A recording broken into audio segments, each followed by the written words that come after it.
One of the questions I'm asked probably more than any other is, what can I do about my dark under eye circles? And I get far too many of those questions that I can probably ever answer. What I always want to do is sort of like a consultation, because there are different types of under eye dark circles, and knowing kind of what causes them and what treatments are available will also help you to think about how to cover them. So this video is just going to be about the causes and the treatments that are available. Now, there are two different types of under eye dark circles. I'll start with the first, not most common, they're both really common, and that's the sort of purpley blue ones that you see, the reddish purpley blue ones. Now, these ones are caused by leaky capillaries, and that sounds horrible, doesn't it? But it's not as bad as it sounds. It's just the capillary walls that allow hemoglobin to sort of seep out. And when hemoglobin oxidizes, it becomes iron oxide rich. And what you're actually seeing is the iron oxide is that it takes on that really purpley blue colour.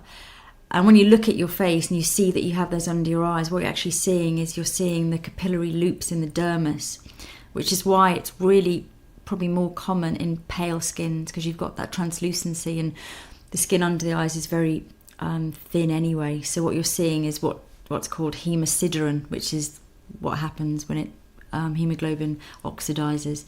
Now, there are different reasons for it. Genetic, which some people just have it genetically and it doesn't make any difference what they're going to do. Their parents had it, and unfortunately that is the case for lots and lots of people. Then there are people who are just have really bad lifestyles and who never sleep and don't eat properly and really don't look after themselves, and then again it can this can really exaggerate it, even if you're not genetically prone to it. The whole thing about sleep, though, I think it's really probably very, very annoying for someone who's got it genetically to be told, oh, if you just have a good night's sleep, you'll be fine. And really the lack of sleep isn't actually causing the hemosiderin. It's more likely to be the fact that when your body's really under stress, or which can be lack of sleep or just general stressful situations, your blood is diverted to your internal organs, because that's they need it the most. And what happens is less blood comes to the surface of the skin, so the rest of your face will look a lot more paler. No matter what skin colour you are, you look quite drawn and pale, and this will emphasise a lot any purpleness or blueness under the eyes. So it can often be that that's really the reason that you notice it a lot if you don't sleep. It's more that the blood is going to the vital organs. So we've got so far two causes of the purple and bluish type of under eye shadow: genetic, and the leaky capillaries, which are caused by just stress on the body, very stressful situations, bad diet, etc. The other situation that causes it is just general aging, and the reason that happens is because we have oxidative stress on our skin, through UVA, free radicals. Your skin just starts to break down as you get older, and this also happens to the capillary wall. So as you get older, you're more likely to have leaky capillaries, just because that's what happens, unfortunately. Something else that really will affect how dark the circles are under your eyes is the shape of your face, your bone structure, if you like, your fundamental bone structure, the physiology of your face. So you find that this whole area is just naturally sunken, because that's just the shape of your face and the shape of your cheekbones and the way everything's put together. And in that situation, you'll really be able to sort of, it'll really sort of catch a shadow naturally. It's just the way your face is put together. So that can be something that will give the appearance of a really dark shadow, having that sort of very sunken, naturally very sunken area.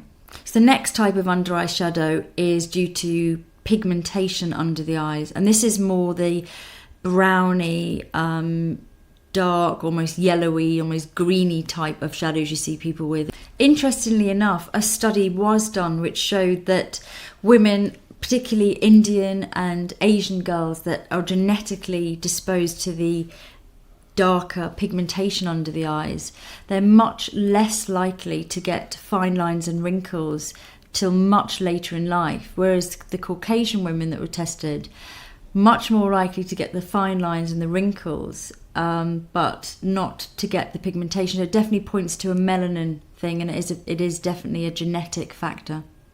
when I was doing 10 Years Younger on television, I had one lady that did have extremely, extremely dark pigmentation under her eyes. They were completely brown, this whole area. And she was actually Caucasian, so it was quite unusual to have such intense pigmentation under there.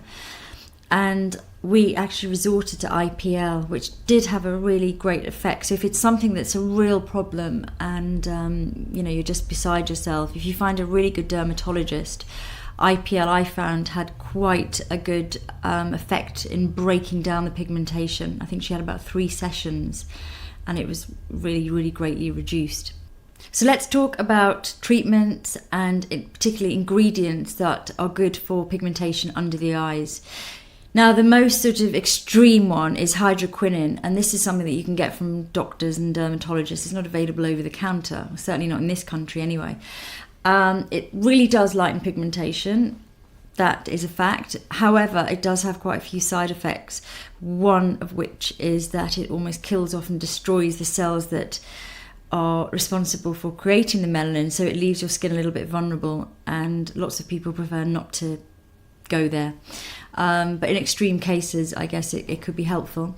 There are lots of alternatives which are much easier to come by and less extreme. The first one is vitamin C. Vitamin C has a really good lightening effect on any kind of pigmentation, so whether it's age spots or under eye area, and this can be found in lots of creams. One of the ones I particularly like is the Murad Essential C. I like this one because it's got a very good environmental shield. It has very good key ingredients, and it's protective against the UVA and the UVB, which is really, really key. Other ingredients to look out for are licorice extract and kojic acid. Now, when I spoke to Dr. Tom Mamone, who's head of skin physiology and pharmacology at Clinique, he was really into licorice extract and really believed that all the studies they've done prove that it really does have a very good lightening effect under the eyes, and it's certainly in a lot of the Clinique creams. Kiwi is also good, and then something called Sephora, which isn't Sephora like the shop, it's Sephora Sophora, another good natural lightening ingredients, and arbutin as well, which is another ingredient. So if you look out for all of those things and really think about trying to lighten up pigmentation with your cream, protect it, stop any future pigmentation happening, try and wear sunglasses if you're in bright sunlight. Think about just protecting your skin and really looking after it. If you're prone that way, then prevention is always better than cure. So treatments and ingredients that are good for hemosiderin and leaky capillaries. First one would probably be vitamin K. Certainly in this country, it's a drug, and people don't use it in cosmetic preparations, because if they were to, they'd have to prove the claims. So it doesn't really exist, I don't think, in Europe at all. I know in some places in America they have vitamin K in eye creams and things, and I think there is some research on it, but I think like everything else, the under eye area I don't feel has been particularly well researched yet. It feels like cosmetic companies have spent so long on wrinkles and fine lines and now kind of age spots. I think the next really big area of development and growth will be on the under eye area. So, but that's certainly one ingredient. It's probably going to come to the forefront a little bit more going forward. And when I spoke to Jeff Murad from Murad's, he felt that trace minerals and B vitamins particularly were very good for the under eye area. So anything that's antioxidant and has trace vitamins, B vitamins, etc. And also haloxyl has been studied, and again there has been really good results with that. That's something which is in number 7's Protect and Perfect. And I had a really good chat with Mike Bell, who's amazing. I love him. He's the kind of, I don't even know what his official title is. I think he's sort of big cheese of boot skincare, really. But I always grab him whenever I see him, because he's just so interesting and has lots to say about ingredients and studies. And I know they did a lot of work on haloxyl, and it did have quite a good it did have really good results. So, I mean, that's quite a good all-round one as well, because it's got everything from the protection to the environmental shield to just strengthening the skin. So it's good for lots of under-eye area problems.